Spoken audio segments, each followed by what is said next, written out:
de unidade, né? Então nós temos exatamente que esclarecer mais algumas coisas.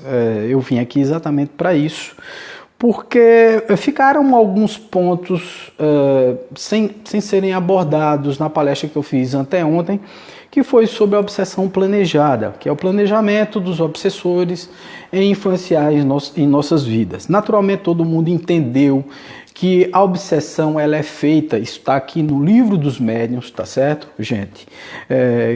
Quem quiser entender onde está, ele está no capítulo 23, onde tem as obsessões divididas em obsessão simples, em fascinação e subjugação. E, na realidade, ele explica muito bem como é que funcionam esses três aspectos, né? A obsessão simples, a fascinação e a subjugação, que nós estamos sujeitos a isso. Mas, naturalmente, os médiuns têm uma facilidade muito maior. Os médiuns são aqueles que intermediam a comunicação dos espíritos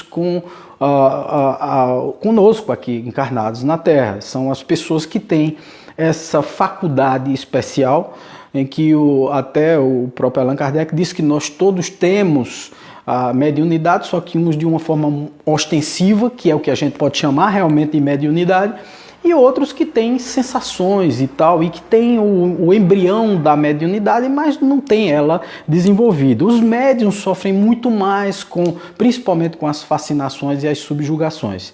A obsessão simples, ela tem como alvo a maioria das pessoas, porque a obsessão simples, como o próprio nome diz, são sensações, influenciações, coisas que você faz e que, sei lá, você não faria normalmente e você termina fazendo aquilo ali, ou então exagerando em certas coisas que você já faz, porque na realidade a obsessão, ela nada mais é do que a exploração de uma coisa que você já tem.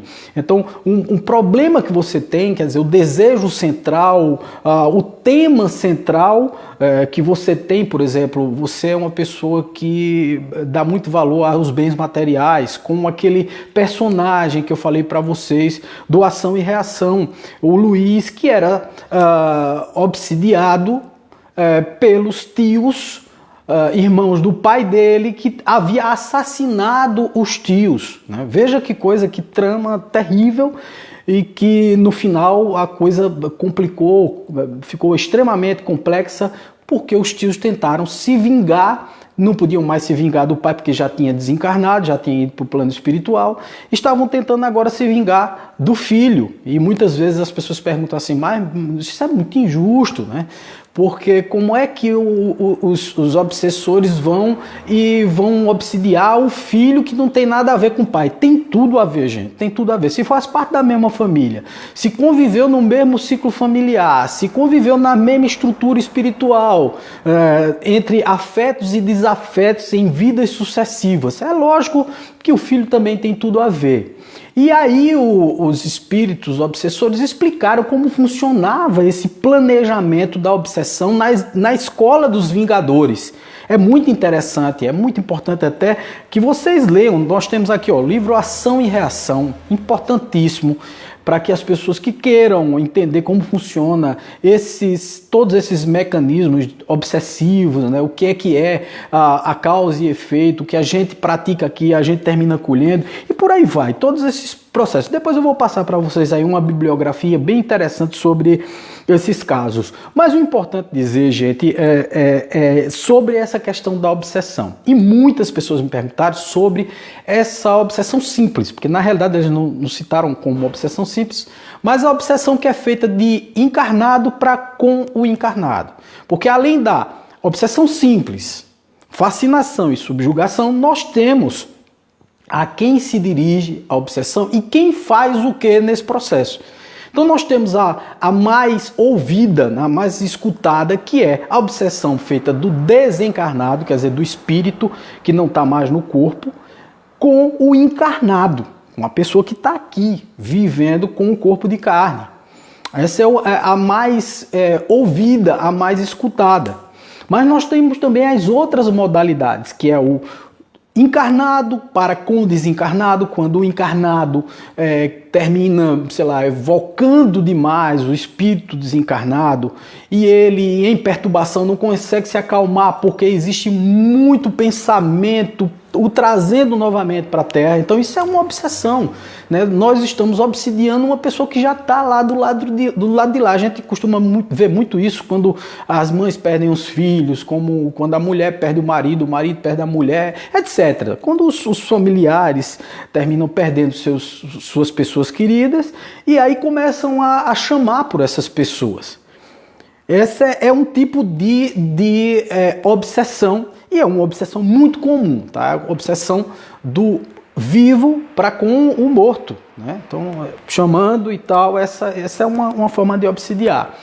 Nós temos a auto-obsessão, que vocês vão entender depois, mas nós temos principalmente a obsessão de vivo para vivo. O que é essa obsessão de vivo para vivo? Gente, é muito comum isso acontecer. Eu falei de um caso que é um caso muito próprio, muito meu, que foi a questão do alcoolismo, e que eu senti que tanto era um obsessor, porque eu obsidiava espíritos que já estavam em recuperação, eu falei sobre isso, porque quando eu passava e que estava bebendo, terminava atraindo esses espíritos, o que a gente pode chamar de vampirismo, né? Ele está se conectando a você através dos vapores alcoólicos, dos vapores ou do que você faz em termos de droga, de qualquer uma outra coisa. Então, na realidade, ele é atraído por você, você está obsidiando ele, você está chamando ele. Mas também eu falei sobre a questão de telefonar, né, para uma pessoa e dizer assim, ó, vamos beber. A pessoa às vezes está em casa, tranquilo, quieto, no celular, e você termina chamando ela para fazer uma coisa que não é certa. Então, você é um espírito tão pouco evoluído como qualquer espírito que está lá na erraticidade, tentando chamar você ou tentando influenciar você no que você já tem de ruim dentro de você, né? De falhas, de falhas de caráter que você já tem, já possui, porque ninguém acha nada em ninguém que não existe. Então eu não posso achar o orgulho, o egoísmo, a vaidade numa pessoa que não tem orgulho, que não tem egoísmo, não tem a vaidade, o que é muito difícil na Terra. A gente sempre costuma dizer isso, né? Quando a gente está falando aqui, não é porque a gente se livrou de todos essas tristezas, essas chagas da humanidade, não, que é o egoísmo, o orgulho, a pouca humildade, etc e tal. Não, nós temos tudo isso. É por isso que nós estamos falando aqui porque identificamos muito bem tudo isso. Mas no caso, acontece exatamente isso. A pessoa que está encarnada termina influenciando mal a outra pessoa que está encarnada também, que está aqui no plano terrestre, na Terra. Como acontece nos outros casos? Por exemplo, uma mãe que não quer que seu filho se case, porque ela está com ele debaixo das asas de coruja dela, né? Muito compreensível, por favor, entenda, as mães são lindas, são maravilhosas. Mas acontece isso, não quer que ele case, então ela influencia no pensamento dele em relação à pessoa que ele quer esposar, né, a pessoa que ele quer casar, e cria certas confusões, e cria conversas e tal. Isso é uma obsessão, isso é uma forma de obsidiar o filho. O pai, que porque não fez um curso como medicina, por exemplo, quer que o filho seja médico de todo jeito, né? O pai que fica revoltado porque o filho tem uma escolha, uma opção sexual diferente. Por exemplo, ele é homossexual ou ela é homossexual e ele não quer isso de jeito nenhum, então obsidia ele, torna a vida dele um inferno, faz com que ele tenha vários sentimentos de culpa, o levando muitas vezes ao suicídio. Quantas vezes a gente não vê as pessoas se suicidarem porque não conseguem assumir a sua própria tendência homossexual, ou então porque não podem fazer o seu curso, ou então porque não podem se casar, e aí no desespero entra totalmente em uma paranoia e termina praticando certos desatinos, né? E um desses desatinos é o suicídio, é se matar para poder sair daquela situação de agonia. Afinal de contas, a pessoa que ele mais confia, que mais preza, está contra ele, de certa forma, né? Tá vibrando contra ele. Então essa é uma das obsessões e é muito bem exemplificada nesse caso. Mas tem outras, por exemplo, às vezes você se conserta. É muito interessante isso, né? Enquanto você tá fazendo coisas erradas, né, as pessoas estão te apoiando, rapaz, sai disso, olha, você tá fazendo a coisa errada. Isso eu passei muitas vezes, né, porque eu fiz uma reforma íntima, não profunda, tanto quanto eu quero fazer, porque eu ainda estou nessa batalha, eu vivo nessa batalha, a gente não para de estar nessa batalha. Mas as pessoas começam a vibrar positivamente por você, para você mudar, para você parar de beber, para você parar de fazer farra, para você parar de sair, de ter um pensamento errado. Mas, no entanto, quando você se transforma e tal, elas ficam dizendo assim, só quero ver mesmo a queda. Quem não já pensou nisso? Todos nós pensamos, né? A gente vê uma pessoa que está se consertando, se corrigindo e tal, e diz assim, o monstro que está dentro dela ainda vai aparecer. Como se a gente estivesse torcendo para que o outro caísse. Porque como a gente não consegue mudar a própria vida, a gente acha que o outro também não tem direito de mudar a própria vida. E acha que o outro vai cair e fica vibrando negativamente em relação ao outro. Eu já vivi isso várias vezes, eu já ouvi isso de muitas pessoas. Dizer assim, ah, não, olha, teve gente que já me disse diretamente. Outras pessoas dizem de uma forma sutil, outras diretamente. Ah, não, eu só quero mesmo ver quanto tempo tu vai aguentar esse negócio de não beber. Tu que bebesse a vida toda, tu que passasse por isso a vida toda. Isso é uma forma de obsidiar. Porque quando você diz isso a uma criatura, se ela for impressionável, ela começa a entrar nessa noia de que não vai segurar, que não vai sustentar e termina caindo. Mas só cai se você deixar. Se você estiver forte, se você estiver bem, se você estiver com os pés no chão, você não cai nesse tipo de armadilha. Então, muitas vezes a gente tem a concepção, a ideia de que essas coisas podem ocorrer de uma hora para outra, ou então que foi por acaso, ou então, eu sou um coitadinho, pobrezinho, estou sendo obsidiado por um outro encarnado, ou então estou sendo obsidiado por um desencarnado. Você tem a fagulha do fogo que está aí adormecido. Não existe um fogo se não tiver uma brasa. A brasa, quando é atiçada, o fogo pega. Então, na realidade, você está com aquilo lá dentro de você, né? Esse desejo base que a gente falou no livro de André Luiz, onde o Luiz era obsidiado pelos tios, que eu já falei para vocês. Então, na realidade, gente, não existe obsessão sem uma aceitação de quem está sendo obsidiado. A gente vê muito isso, gente. A maledicência é uma forma de obsidiar. Muitas vezes a gente fala, acha que está sendo, não, eu estou só falando só pra gente aqui e tal. Aí mete o pau no outro, né? Fala mal, cria situações, diz, o outro está numa situação muito difícil, como se nós não tivéssemos também numa situação difícil. Nós estamos em evolução, gente. Se nós temos aqui 7 bilhões de pessoas no mundo, todos têm uma evolução mais ou menos relativamente igual.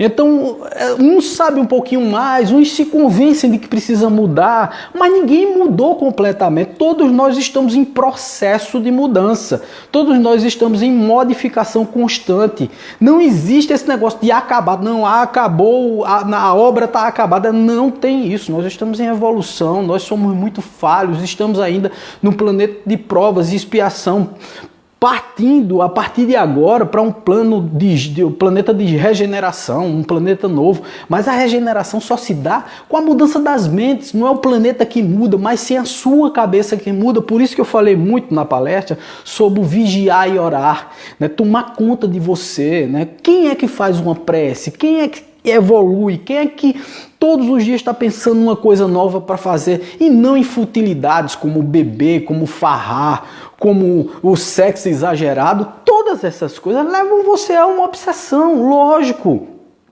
Se o espírito obsessor é um espírito impuro, um espírito que está querendo influenciar a sua vida, ele só está querendo que você dê a chance dele, se apossar de você, dele chegar junto de você e influenciar as suas ideias.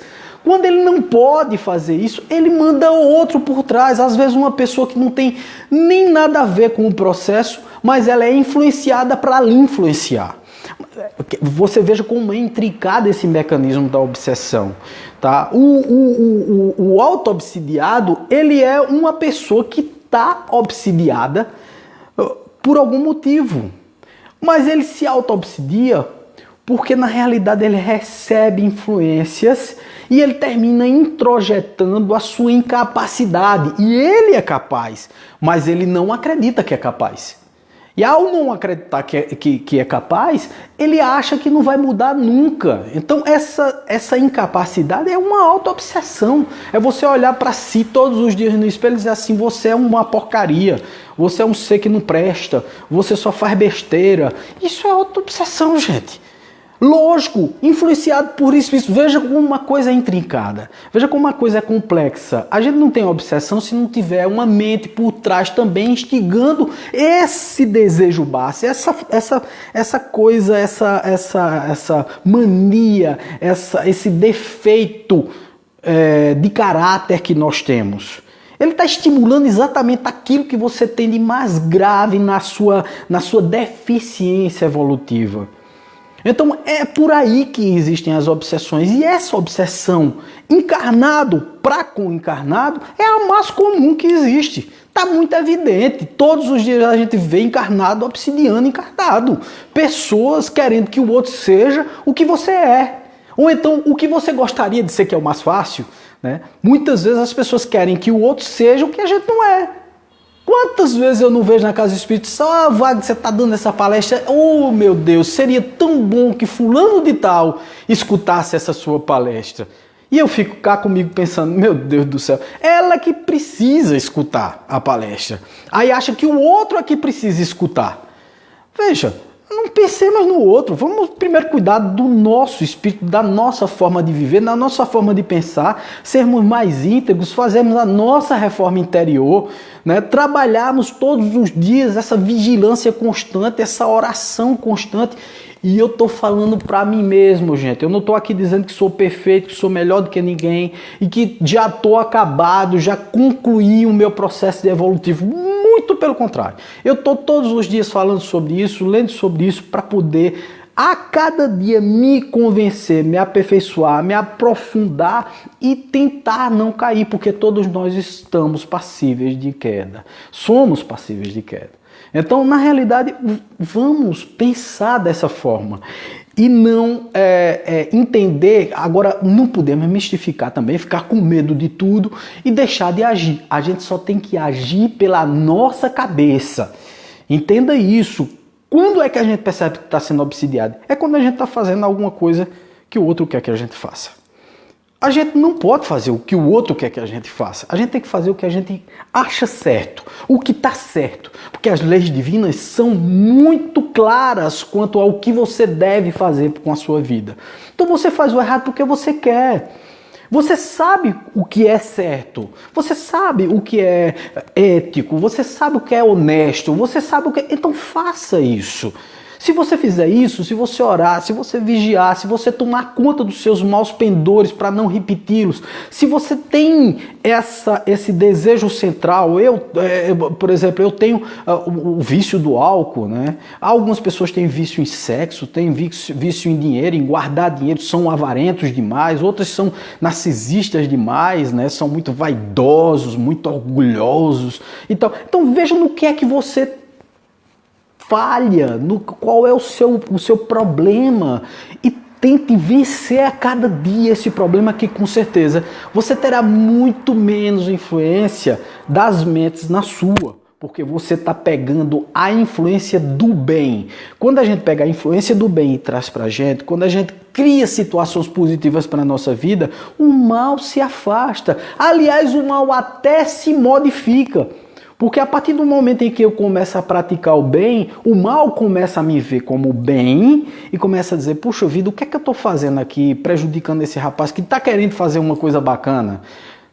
Então quer dizer, poxa, quando a gente faz o bem, a gente até convencer quem não faz, a gente convence. Então é assim, muitas vezes nós transformamos obsessores em amigos, tanto encarnados quanto desencarnados. Nós juntamos essas pessoas dizendo assim, ó, eu fiz a minha modificação interna, estou fazendo a minha modificação interna, estou tentando todos os dias, estou pelejando nesse processo aí, e eu tenho certeza de que vou conseguir. Vamos comigo, vamos comigo. É esse exemplo que arrasta, é esse exemplo que traz as pessoas junto com você. É assim que a gente evolui. Um beijo no coração. Eu espero ter explicado melhor sobre essa questão da obsessão do encarnado para com o encarnado, ok? Valeu, muito obrigado a você.